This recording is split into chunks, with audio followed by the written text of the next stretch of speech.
Station, this is Houston. Are you ready for the event? Houston, this is Station. We're ready for the event. All right. In that case, Kelly and Mark, good morning. This is Mission Control Houston. Please call the International Space Station for a voice check. Hello, guys. Good morning. Testing is second. There's new dose. You hear us? Good morning. We hear you loud and clear. Welcome aboard the International Space Station. And first, let's start out by saying how sorry we are to hear about Regis's passing. Our hearts go out to you and the entire staff of the show. Thank you so much. All start. Okay, here we go. Stand by, you guys. We got 81. 81. 3, 2, 1. Roll up. 5, 4, 3, 2, 1, 0. Ignition. Liftoff of the Falcon 9 and Crew Dragon. Go NASA. Go SpaceX. Godspeed, Bob and Doug. It is never not impressive. That was the SpaceX Dragon taking off. It is, we both have goosebumps. We're about to do our first ever interview from space. Joining us will be NASA astronauts Doug Hurley, Bob Behnken, and Chris Cassidy. They are all on board the Dragon right now, so let's get started. Station, this is Live with Kelly and Ryan. How do you hear me? Live with Kelly and Ryan. This is Chris, Bob, and Doug. Welcome to the International Space Station. We have you loud and clear. Wow. How is it going up there? This is the most nervous I've ever been doing an interview. How are you? Well, you're doing great, Kelly. Keep it up. We'll talk to you gladly. But we're doing fantastic. We've had a wonderful 2 months together as a three-person crew. It's sad for me to see Bob and Doug depart this weekend. We've got some weather that we're watching, so God willing, they'll get off on time. But we've had a fantastic stay together. So you're going to stay for another couple months. They're leaving, but you're going to stay on board. Yeah, that's right. I arrived in April with 2 Russian cosmonauts on a Soyuz, and we were here for a few months before Bob and Doug arrived, and we depart in October.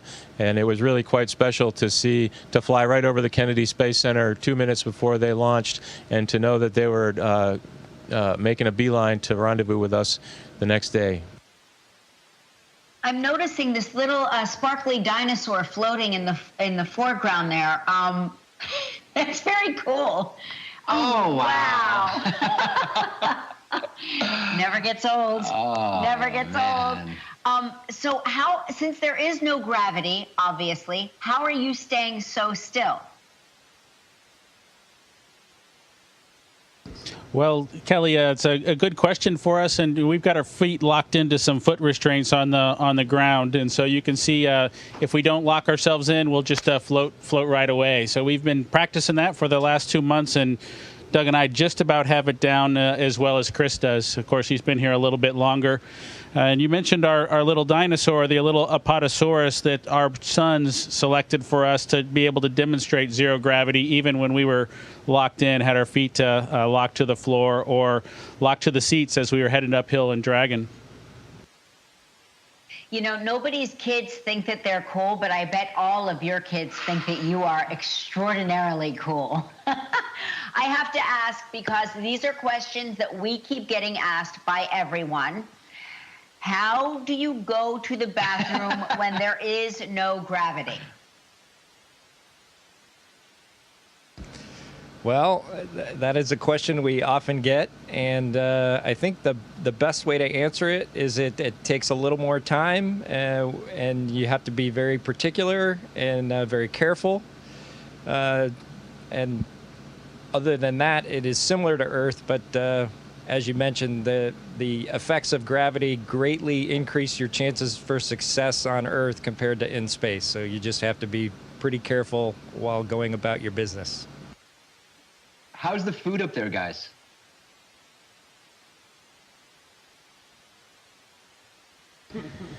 Well, the food, none of us are picky eaters, although there's a few items I won't share with you that none of us like, and those always seem to be the last items left. But the food is really tasty. There's a food lab at the Johnson Space Center that fixes it and sends it on up. There's some items that you can just buy in the grocery store, things that would have a long shelf life, canned fish and that sort of thing. But there's plenty of it. In fact, there's a lot of food up here currently. And we're never for a shortage of what to decide to eat. Do you burn more calories in outer space, or something I'm always curious about? Like, is there a gravity thing that restricts your calories from sticking to your body? I don't know if we have some special things up here that kind of keep the calories burning off, other than exercise, just like it is back on Earth. One of the things that we have to do on orbit to maintain our health and our fitness for our returns, Doug and I will land in the water, and we'll want to be in good shape for that in case we need to, climb out of the capsule or something. And Chris's crew has that capability as well. And so we exercise for about 2 hours every day with weightlifting and either running or cycling on various equipment that's been developed and honed up here on the International Space Station. And so I don't think there's anything magic about our time on the International Space Station. Folks do come back in better health, typically better physical fitness levels than when they launched, but it's really ascribed to that 2 hours of exercise every day, just like it would be back home. Sorry, we don't have an easy answer. No, it's a great answer. But I think you're wrong. We think it is magic, what you guys are doing. Yeah, definitely. It's really special. What would you say is the most dangerous part of your job?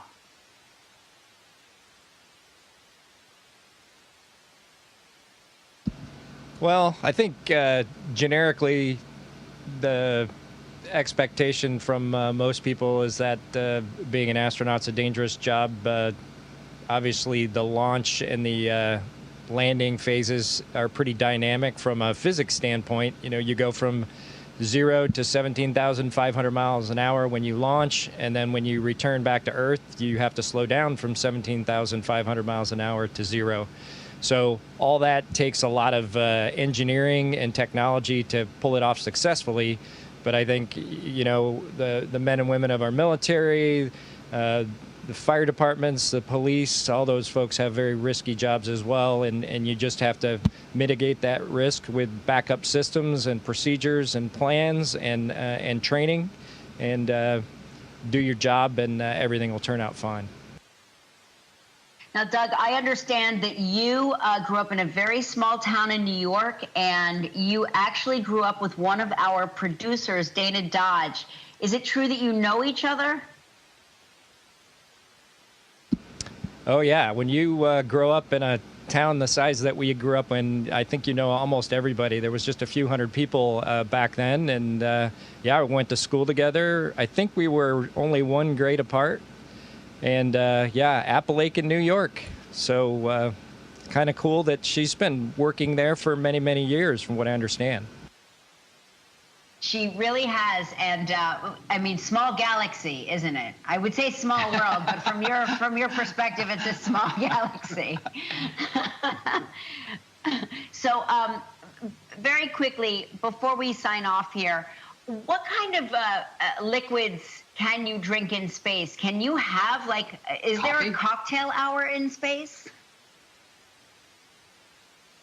Well, it seems like we're drinking water all the time. Bob has an example of our water bags here. They fly up as empty bags labeled drinking water for what it becomes when you put the water in there. And a bag of coffee, empty, is labeled coffee, so it turns into coffee when you add the water. And when we consume this and go to the bathroom, kind of tying into the question you asked Doug, that water we reclaim, and it turns into tomorrow's drinking water. So we recycle quite a high percentage of our water up here, including condensate from our sweaty T-shirts. So here you can see an example of yesterday's coffee floating nice and cleanly in the environment here, and every hour is cocktail hour for astronauts, because you can drink balls of water fluid right out of the air like that. Well, it was great talking to Yeah. all of you, and it was really thrilling for us. Good luck on the rest of your mission. Godspeed and a safe re-entry. Yeah, for sure. Thank you so much. Thank you, guys. Take care. Station, this is Houston ACR. That concludes the Live with Kelly and Ryan portion of the event. Please stand by for a voice check from the Discovery Channel. Station, this is Josh Gates with Discovery Channel. Do you read me? Hi, Josh. Loud and clear. Welcome to the space station. Thank you very much. Colonel Behnken, Colonel Hurley, Commander Cassidy, a great pleasure to speak with you. Thank you so much for taking the time. You know, it's not that unusual, I guess, in this day and age to call someone a couple of hundred miles away. You don't often get to call someone 200 miles above you, traveling 17,000 miles an hour. So if the call drops, it's definitely on your end. We hear that often. Well, listen, first of all, if Wikipedia is to be believed, I believe birthday wishes are in order, Bob. Is that true? That's true. I got to join the 50-year-old club just like these two other guys who are up here with me on the International Space Station. They've been teasing me all day about it, and I bet you I got a few more hours of getting teased. But it has been a wonderful experience to be able to share a special event like turning 50 with close friends, and to do it on board the International Space Station is a pretty awesome thing to have happen to you. Yeah, I know it's not safe to put 50 candles on a cake in a high oxygen environment, but please at least make everybody sing to you, okay? You heard the man. You guys better start singing. So listen, during the launch, I know that our host, Chris Jacobs, had a chance to speak with you, and Chris assured him that he was going to have a really warm welcome for you, Bob and Doug. He was talking about making your beds and having a hot meal cooked. There was talk of a nice cup of tea. I want your Airbnb review. How was it?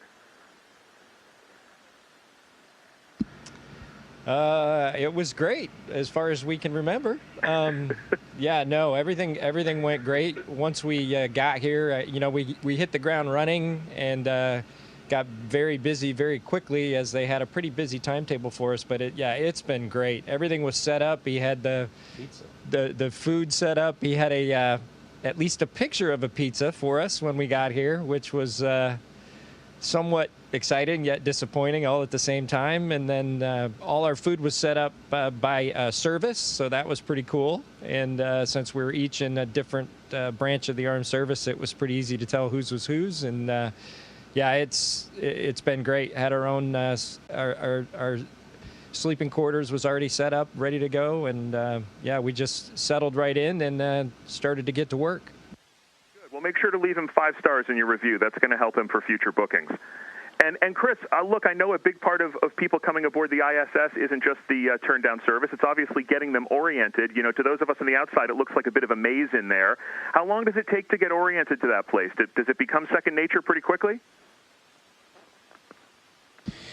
Well, both these guys have been here before multiple times, so the just moving around was not anything new. But just like if you come to my house as a visit and I say go find the hammer in the garage, it'll take you a few minutes to find the tools you need.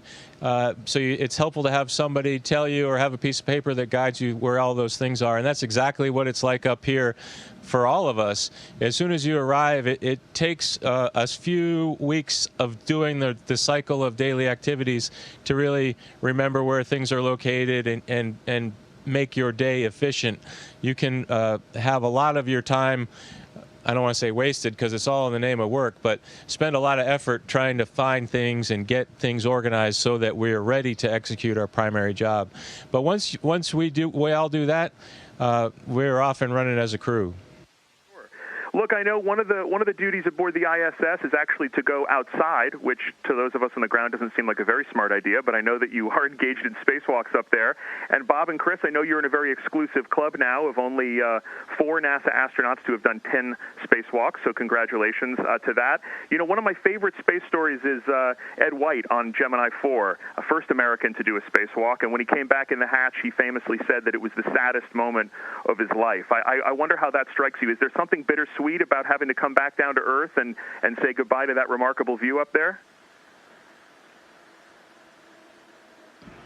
Well, absolutely. I think for both Chris and I, when we started this mission, certainly when we started planning it, we didn't have any dreams of getting to 10 spacewalks and joining that club with Peggy and Mike L.A. as members of, the NASA Astronaut Corps who've done that many. So we didn't expect it. Just a few short weeks ago, it seems like at this point, I guess a couple months ago, based on launch, but a few weeks before we actually launched into space, the numbers of EVAs started to become apparent for the battery activities that we had, and it became clear that Chris and I might actually do 4 EVAs on this flight just to accomplish the nominal plan of work that was in front of us. I think during our 5th EVA, or during the 4th EVA, as we wrapped everything up, we had gotten far enough ahead that we did have the luxury of taking a few minutes to take pictures and just reminisce a little bit about our experiences. And I'm really glad that I got a chance to do some of that.